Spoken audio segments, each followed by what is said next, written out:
আসসালামু আলাইকুম। এই ভিডিওতে আপনি শিখবেন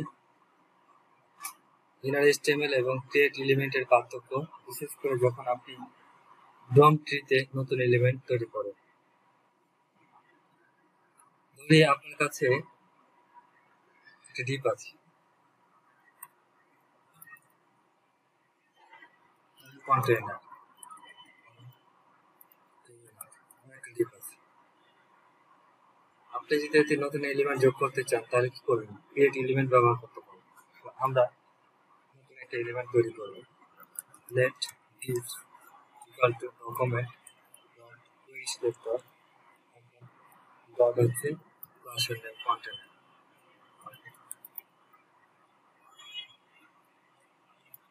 আমরা কন্টেইনারটাকে সিলেক্ট করলাম। এখন আমি প্যারাগ্রাফ অ্যাড করতে চাচ্ছি, ধরুন কি ডকুমেন্ট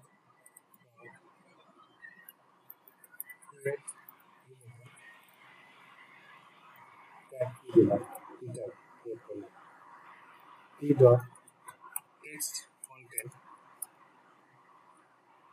দিলাম আমরা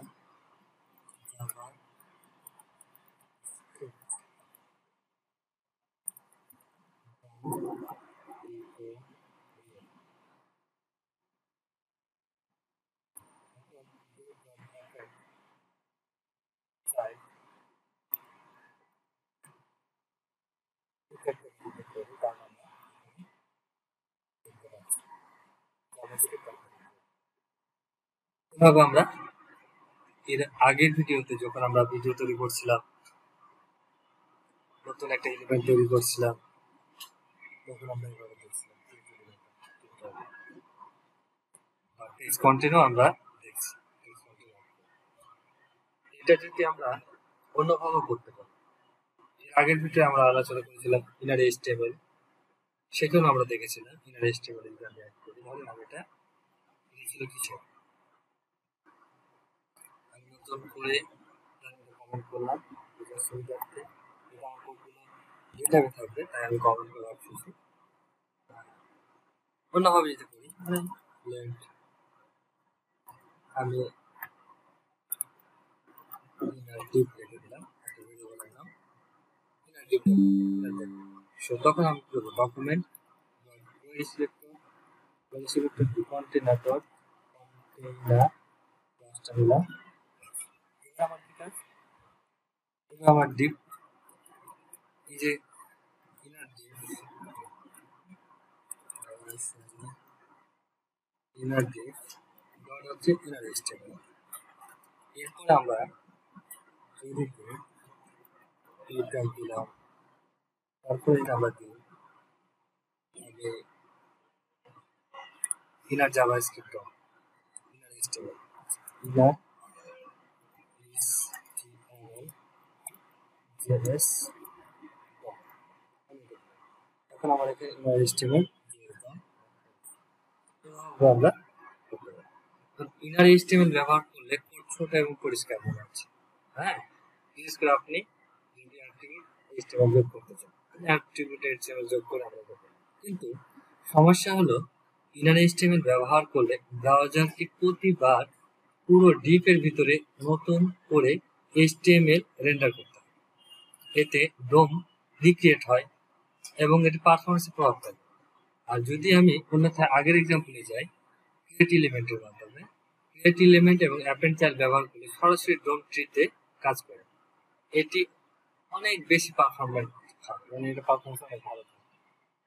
তাহলে আমরা এটার চেয়ে ইনার HTML এর চেয়ে আমরা ক্রিয়েট এলিমেন্ট এবং টেক্সট কন্টেন্ট ব্যবহার করলে সরাসরি যেহেতু আমরা ট্রিতে যেতে পারছি, রিরেন্ডারিং হচ্ছে না, পারফরমেন্সের জন্য খুব ভালো। এখন যদি বলি ক্রিয়েট এলিমেন্ট আরো নিরাপদ, এটা তো আছে, এর চেয়ে বেশি নিরাপদ। ইনার HTML ব্যবহার করলে আপনি বাইরের কোনো ডাটা ব্যবহার করেন, যেমন ধরেন ইউজার থেকে যখন ইনপুট নিচ্ছেন তখন সিকিউরিটি রিস্ক থাকে, তখন কোনো ম্যালিসিয়াস স্ক্রিপ্ট বা ইনজেক্ট হতে পারে, যেটাকে আমরা বলি ক্রস সাইট স্ক্রিপ্টিং, আক্রমণ করতে পারে। তাই শুধুমাত্র যখন আপনি নিশ্চিত যে ডাটা ট্রান্সলেট সোর্স, যেমন ডেটাবেস থেকে আসা ভ্যালিডেট ডাটা, তখনই ইনার HTML ব্যবহার করুন। অন্যথায় ক্রিয়েট এলিমেন্ট এবং টেক্সট কন্টেন্টটা বেশি নিরাপদ। ডকুমেন্ট ফ্রেগমেন্ট দিয়েও ডোম নোট কম্পোজ করা হয়। ধরেন আমি লিখে দিলাম ডকুমেন্ট যদি আমি ইউজ করি সেক্ষেত্রে কি হয়, লেট ডকুমেন্ট আমি একটা ভেরিয়েবল লিখছি ফ্রেগমেন্ট, আমি কি করলাম ডকুমেন্ট ডট কোয়েরি সিলেক্টর, আমি কোয়েরি সিলেক্টর নেব, ক্লাস নাম ছিল কন্টেইনার, আমি কন্টেইনারটাকে সিলেক্ট করলাম এটাকে। এখন আমি কি করতেছি, যদি আমি লুপ চালাই, আমি ফর লুপ চালালাম, লুপ চালিয়ে বললাম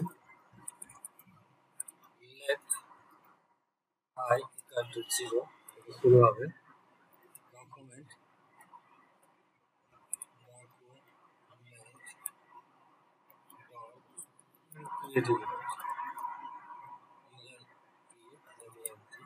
create element আমি কি ক্রিয়েট করতেছি এটা একটা সরি আমি কি করবো এটাকে ইনক্রিমেন্ট করবো তাই না। তো ধরেন আমি কত পর্যন্ত চাচ্ছি যে I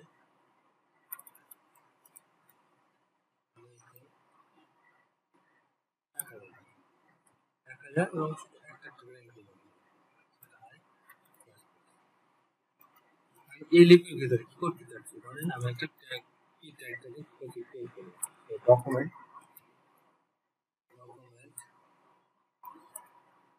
ডট ক্রিয়েট এলিমেন্ট,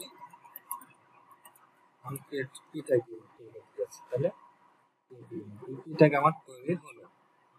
এর ভিতরে আমার কি টেক্সট দিতে হবে তাই না, টেক্সট কন্টেন্ট দিলাম আমি প্যারাগ্রাফ প্যারাগ্রাফ, সো আমি প্যারাগ্রাফ কাউন্ট করব, আমি এটাকে কাউন্ট করে দিচ্ছি, তাহলে হবে কি আমার এখানে হচ্ছে প্যারাগ্রাফ 0 থেকে শুরু হবে 1000 কম হতে হবে, ঠিক আছে। এটা হচ্ছে আমার কন্টেন্ট আসবে প্যারাগ্রাফ 1 2 3 করতে পারে। এখন যদি আমি ডিপকে অ্যাপেন্ড চাইল্ড করি, অর্থাৎ এই কিন্তু আমার হয়ে যাচ্ছে ডকুমেন্ট ফ্রেগমেন্ট যেটা অ্যাপেন্ড চাইল্ড কোনটা আমি প্যারাগ্রাফটা করেছি, আমি আর এখানে কিন্তু লিস্ট চলে আসছে কত পর্যন্ত 0 থেকে শুরু হয়েছে, 0 থেকে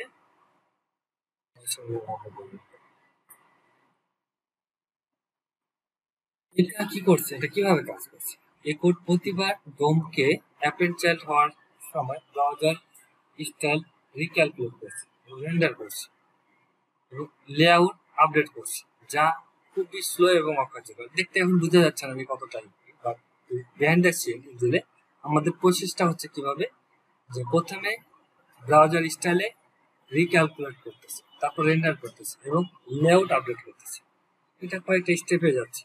এই সমস্যা থেকে যদি আমরা এটাকে এভাবে না করে, এটা হচ্ছে স্লো মডেল, এটাকে যদি এভাবে না করে আমরা যদি করি অন্যভাবে সমাধান করি, ডকুমেন্ট ফ্রেগমেন্ট ব্যবহার করি,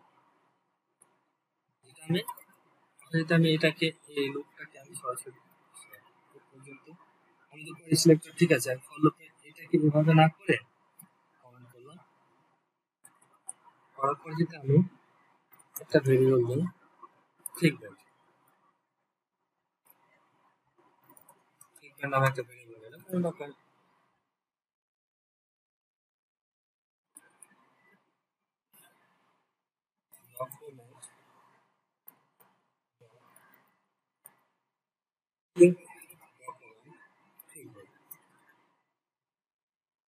এই মেথডটা ব্যবহার করলাম। এই যে এখন যদি আমি ফর লুপটা চালাই, ধরেন আমি এখান থেকে এটাকে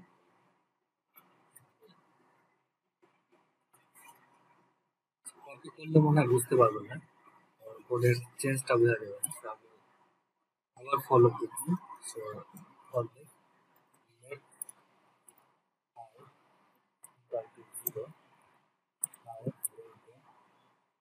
1000 I একটা করে এখন যদি আমি আমরা কি করছি পি ট্যাগ ক্রিয়েট করবো সো আমরা কি বলছি ডকুমেন্ট ডট ক্রিয়েট এলিমেন্ট কি করতে চেয়েছিলাম পি ট্যাগ করতে চেয়েছিলাম পি ডট পি এর ভিতরে তো আমাদের টেক্সট দিতে হবে টেক্সট কন্টেন্ট ইকুয়াল টু কি দেবো আমরা দিয়েছিলাম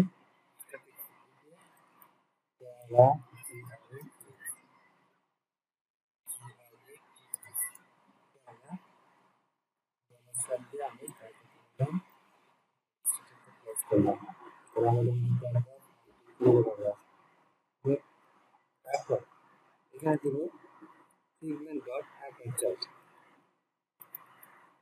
বাকি প্যারাগ্রাফ কি ট্যাগকে কি ভেরিয়েবলটা কি হলো প্রথমে আমাদের কোয়েরি সিলেক্টর কন্টেনারটা কি করলাম এবার ফিগমেন্ট ইউজ করলাম ক্রিয়েট ডকুমেন্ট ফিগমেন্ট ভ্যালুটা এখন যদি আমরা এটাকে append child যুক্ত করি সো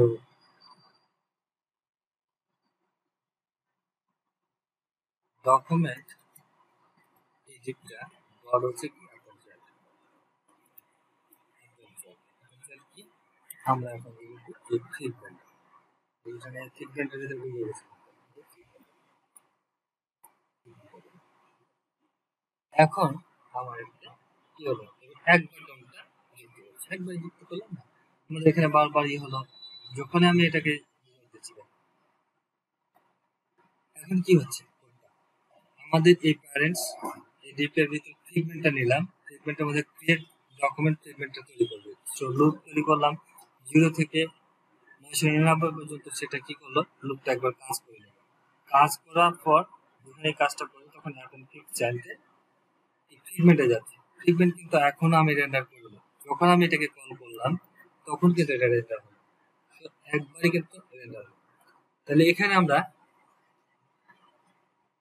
ফলাফলে খুব যে পারফরমেন্স খুব দ্রুত যে 1000 বার রেন্ডার হওয়া আর একবার রেন্ডার হওয়ার মধ্যে পার্থক্য আশা করি যত এখানে আমার একটা পরামর্শ থাকবে যে যখন নিরাপত্তা এবং পারফরমেন্সের গুরুত্ব দিবেন তখন ক্রিয়েট এলিমেন্ট বা অ্যাপের চ্যাট ব্যবহার করতে হবে আর যখন এইচটিএমএল ছোট্ট ও নির্ভরযোগ্য সোর্স থেকে আসে তখন এইচটিএমএল ব্যবহার করা যেতে পারে বেটার হয় বেটার যেটা ক্রিয়েট এলিমেন্ট এবং অ্যাপের চ্যাট আশা করি বুঝতে পেরেছি ধন্যবাদ